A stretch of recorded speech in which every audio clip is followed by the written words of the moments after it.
Nripendra classes of life science में आपका स्वागत है। स्वास्थ्य संबंधी नई नई जानकारियों के लिए जो है हमारा चैनल सब्सक्राइब कर लीजिए। आज मैं बात कर रहा हूँ एक ऐसी बहुवर्षीय लता जिसका महत्व आयुर्वेद में इतना ज़्यादा है और बीमारियों के इलाज में बहुत प्राचीन समय से इतना ज़्यादा इस्तेमाल होता है कि इसको हम अमृता के नाम से भी मानते हैं। और आयुर्वेद में जो 3 अमृत बताए गए हैं उसमें से ये एक है और ये है गिलोय। गिलोय यानी गुड़ची, जो भारत के हर जंगल, मेड़, खेत, मैदान या पेड़ के पास जो है पाई जाती है और ये बहुवर्षीय लता होती है जो उस पेड़ पर चढ़ जाती है। और इसका जो पत्ती होती है दैट इज हार्ट लीव्ड, यानी वो हार्ट की तरह होती है, हृदय के आकार की होती है और इसीलिए इसको जो है हार्ट लीव्ड मून सीड भी कहते हैं। यानी इसके जो बीज होते हैं वो चमकदार होते हैं। तो गिलोय जो है ये जिस पेड़ पर चढ़ती है ये माना जाता है कि उस पेड़ के भी गुण इसमें आ जाते हैं। तो जो गिलोय नीम के पेड़ पर चढ़ी रहती है उसका जो है औषधीय गुण कुछ ज़्यादा ही होता है अन्य पेड़ की अपेक्षा पर।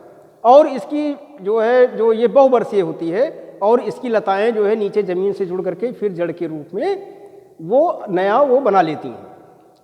तो गिलोय यानी इसका वैज्ञानिक नाम है टिनोस्पोरा कार्डिफोलिया।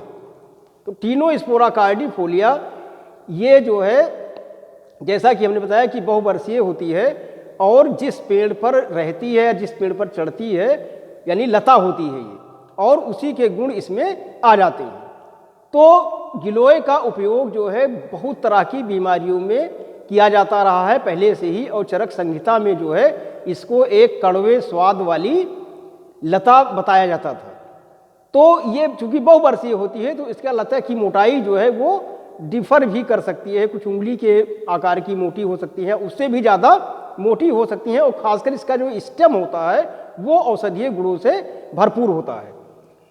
तो स्टेम जो है जैसा हमने बताया कि ये बहुत ही हाईली इफेक्टिव है और इसमें जो है चरक संहिता में इसका वर्णन किया गया है। स्टेम कंटेंस यानी जो स्टेम होते हैं या जो तना होता है उसमें एल्कलॉइड, स्टेरॉयड, ग्लाइकोसाइड्स, लिग्नेंस ये सब जो है अच्छी मात्रा में होते हैं। और उसके औषधीय गुणों का जो कारण है, जो साइंटिफिक रीजन हम मान सकते हैं, वो इन्हीं पदार्थों या इन्हीं केमिकल की वजह से है। जैसे एल्कलॉइड जो है गिलोय के कड़वे स्वाद के लिए रिस्पॉन्सिबल होता है। इसके अलावा ब्लड प्रेशर को कंट्रोल करता है, दर्द में रिलीव करता है, मलेरिया या अन्य तरह के इन्फेक्शन में ये सहायता करता है। टर्पिनॉइड्स जो है ये कलर के लिए रिस्पॉन्सिबल होता है। यानी टर्पिनॉइड्स वे कंपाउंड हैं जो खासकर ग्रीन या रेड वेजिटेबल्स या इस तरह के उसमें जो कलर होते हैं उनके लिए रिस्पॉन्सिबल होता है। तो ये टर्पिनॉइड्स जो होते हैं ये भी एक तरह से एंटीऑक्सीडेंट होते हैं और बहुत ही स्वास्थ्यवर्धक होते हैं। यानी टॉक्सिक मटेरियल को रिलीव करने में इनका बहुत योगदान होता है। एंटीबैक्टीरियल होते हैं यानी बैक्टीरिया की ग्रोथ को ये रोक देते हैं। एंटीवायरल होते हैं, वायरल के इन्फेक्शन को या वायरस के इन्फेक्शन को ये रोकते हैं। और एंटी डायबिटिक यानी ये ब्लड शुगर को भी कंट्रोल करते हैं। इसके अलावा लिग्नेंस जो है ये एंटी माइक्रोबियल प्रॉपर्टीज का होता है। मीन्स कि बैक्टीरिया, वायरस, फंजाई, प्रोटोजोआ इनके सबके ग्रोथ को ये रोकता है। स्टेरॉयड्स जो है ये एंटी इन्फ्लेमेटरी होता है, वुंड हीलिंग होता है, हार्ट के स्वास्थ्य के लिए ये लाभदायक होता है। तो यानी ये जो कंपाउंड पाए जाते हैं गिलोय में, इसकी वजह से जो है गिलोय का औषधीय महत्व बहुत ज़्यादा हो जाता है। और ख़ासकर जब से कोरोना वायरस या इस तरह के इन्फेक्शन की बीमारियां हुई तो इसका इस्तेमाल ज़्यादा बढ़ा और ये जूस, पाउडर और काढ़ा के रूप में इस्तेमाल होता है। और ये व्यापारिक रूप से भी बहुत ज़्यादा पॉपुलर हो गया ड्यूरिंग द कोरोना इन्फेक्शन। तो ये माना जाता था कि कोरोना के ट्रीटमेंट के लिए जो है ये उपयोग में लाया जाता है। लेकिन साइंटिफिक स्टडीज़ में ये प्रूव हुआ है कि कोरोना को रोकने में ये कारगर हो सकता है, लेकिन कोरोना के ट्रीटमेंट, कोरोना को ट्रीटमेंट जो है इससे नहीं किया जा सकता। तो इसलिए जो है गिलोय की जो प्रॉपर्टीज हैं, जो इसके मेडिसिनल प्रॉपर्टीज हैं, उसके कारण हमने बताया कि ये कंटेंट जो हैं वो है, और चरक संहिता या आयुर्वेद में इसका बहुत समय से मतलब उपयोग होता रहा है। और ख़ासकर इसका उपयोग जो उसमें किया जाता था वो बुखार के लिए ज़्यादा स्पेसिफाई था, यानी जो बुखार काफ़ी समय से रहे या तीव्र ज्वर हो तो उसके लिए गिलोय का उपयोग किया जाता था। लेकिन कई ऐसी बीमारियां हैं, सेवरल डिसऑर्डर हैं, जिसमें हम गिलोय का उपयोग करते हैं। तो ये हमने एक लिस्ट है जिसमें जो है इसमें हम देखेंगे कि गिलोय का औषधीय महत्व क्या है। और सबसे पहले हम ये बता दें कि आयुर्वेद जो है ये सबसे सस्ती चिकित्सा पद्धति है, और इसमें जो पदार्थ यूज होते हैं या जो प्लांट्स या जो हर्ब्स यूज होते हैं उनका कोई साइड इफेक्ट नहीं दिखता है या कोई भी साइड इफेक्ट नहीं होता है, और वो स्वास्थ्य के लिए हमेशा लाभकारी रहते हैं। और सबसे बड़ी चीज़ है कि ये सबसे सस्ती चिकित्सा पद्धति है, और भारत में ये बहुत ही प्राचीन समय से इस्तेमाल की जाती रही है। तो हम गिलोय का देखेंगे कि किस किस बीमारियों में इसका उपयोग हम कर सकते हैं। पहला है in chronic fever. Chronic fever means कि लंबे समय से यदि कोई बुखार हो रहा है, बार बार वो बुखार रिपीट हो रहा है, तो उसमें हम गिलोय का काढ़ा या जूस इसका इस्तेमाल करते हैं। और ये संभवतः इसलिए होता है क्योंकि ये इम्यून सिस्टम को मजबूत बनाता है, इसमें एंटीऑक्सीडेंट वाली प्रॉपर्टीज होती है, जिसकी वजह से जो टॉक्सिक मटेरियल हमारे शरीर में बनते हैं वो नष्ट हो जाते हैं। तो इस तरह से जो है जब टॉक्सिक मटेरियल नहीं रहेगा तो इस तरह के बुखार उखार होने की संभावनाएं कम रहेंगी। तो खासकर जो बहुत बड़ा यूज उसका होता रहा है शुरू से ही, वो है chronic fever. Chronic fever means लंबे समय से बुखार होना, बार बार उसी बुखार का रिपीट होना, उसमें हम गिलोय का उपयोग करते हैं। इन डेंगू फीवर। डेंगू फीवर जो है ये वायरस डिजीज है, और ख़ासकर इसका सबसे बड़ा ड्रॉबैक होता है कि इसमें प्लेटलेट काउंट घट जाता है।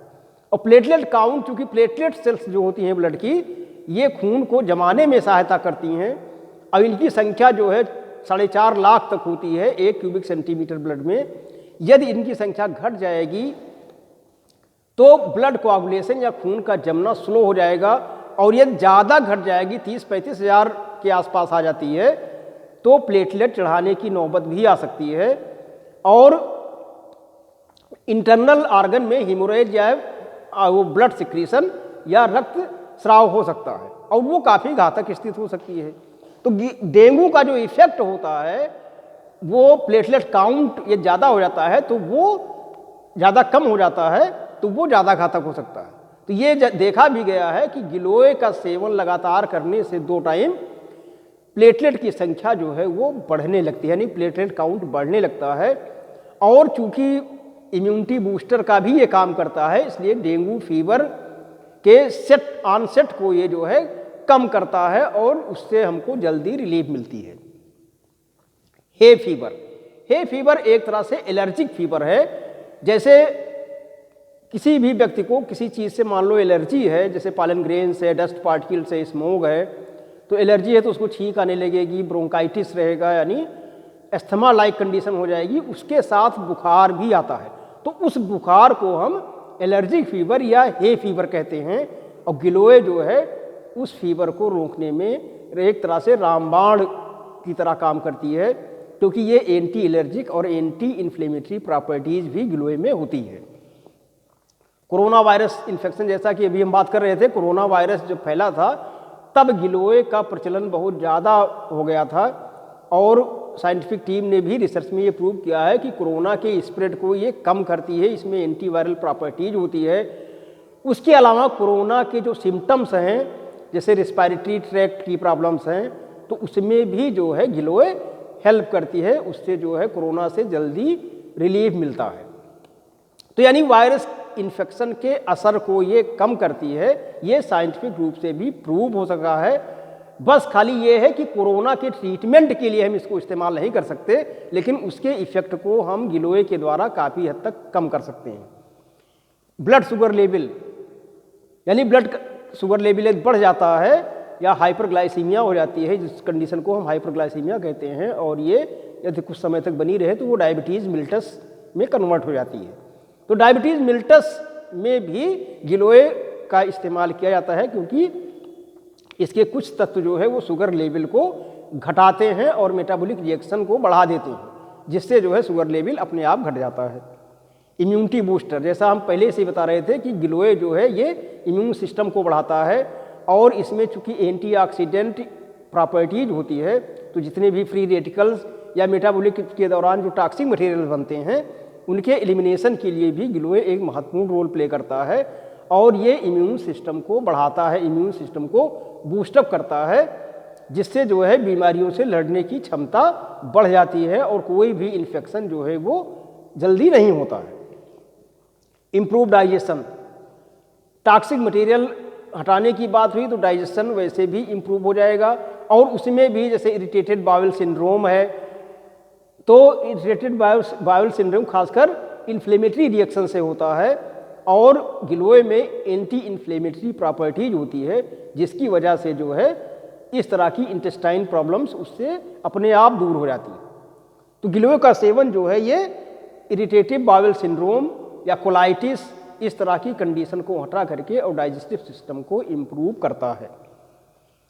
रिड्यूस स्ट्रेस, मेंटल स्ट्रेस या एंग्जाइटी भी जो है वो इससे गिलोय के सेवन से जो है दूर होती है, ऐसा माना जाता है। इसके अलावा आर्थराइटिस एंड गाउट, क्योंकि इसमें एंटी इन्फ्लेमेटरी प्रॉपर्टीज रहती है, और ख़ासकर यदि हम आर्थराइटिस के केस में देखें तो ये इन्फ्लेमेशन और पेन होता है जॉइंट्स पर, और गाउट में जो है जो सॉफ्ट टिश्यू होते हैं उसमें यूरिक एसिड के क्रिस्टल जो है वो डिपॉजिट होते हैं, और इन दोनों के रिलीफ के लिए गिलोय जो है काफ़ी असरकारी माना जाता है। रिस्पायरेटरी प्रॉब्लम्स जैसे ब्रोंकाइटिस है, एस्थमा है, ये कमज़ोर इम्यून सिस्टम की वजह से भी हो सकती है, एलर्जी की वजह से भी हो सकती है, और इसमें गिलोय जो है वो बहुत ही फ़ायदेमंद होता है। ये भी माना जाता है कि जिससे बहुत लोगों को थोड़ा सा ठंड हुआ या मौसम बदला तो तुरंत सर्दी जुकाम या खांसी की समस्या या कफ की समस्या होती है, तो गिलोय उसमें रामबाण की तरह काम करता है। यदि इसमें हम सुबह शाम इसका काढ़ा पिएँ तो इस तरह की खासकर साधारण सर्दी जुकाम वाली बीमारियों से भी बचे रह सकते हैं, और हमारा इम्यून सिस्टम भी मजबूत होता है। यूथफुल स्किन, गिलोय का यूज जो है ये काढ़ा या जूस या पाउडर के बजाय यदि हम इसका पेस्ट बना के स्किन पर लगाते हैं तो स्किन हमारी चमकदार होती है और उसमें झुर्रियाँ जल्दी नहीं पड़ती। तो ये एक तरह से गिलोय का फ़ायदा है।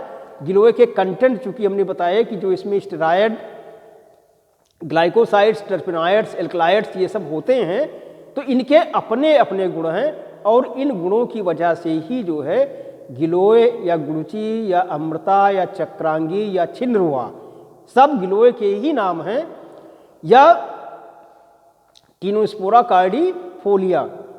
तो गिलोय इसीलिए जो है ये अमृत के समान मानी गई है, और बहुत सारी बीमारियों को ये ट्रीटमेंट करने में इसका काम आती है।